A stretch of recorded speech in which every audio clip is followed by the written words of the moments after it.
Hello and good day. Welcome to our video channel, God's Promises. And today's video will be Psalms 141. Let's get started now. Psalm 141 is a prayer of King David in which he cries out to God for help and protection from his enemies. In this psalm, David acknowledges his own weaknesses and asks for God's guidance in keeping his heart pure. The psalm begins with David calling out to God to hear his prayer, recognizing that God alone is his source of help and protection. David then makes a plea for God to accept his prayer as a form of incense, and his lifted hands as an evening sacrifice, recognizing that his prayer is an act of worship and devotion to God. In verse 3, David asks God to guard his mouth and keep watch over his lips, recognizing that the tongue has the power to cause great harm and destruction.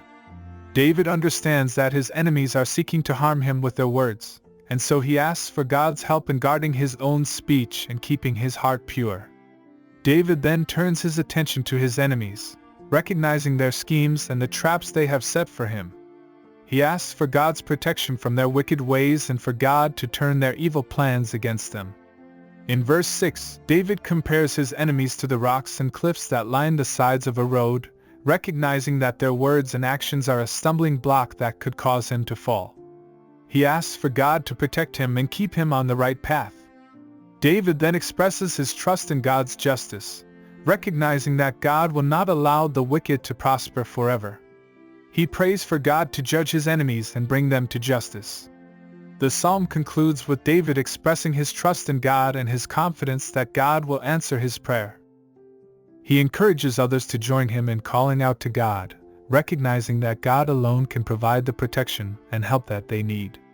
The teaching application of Psalm 141 is that we should recognize our own weaknesses and limitations and turn to God for help and protection.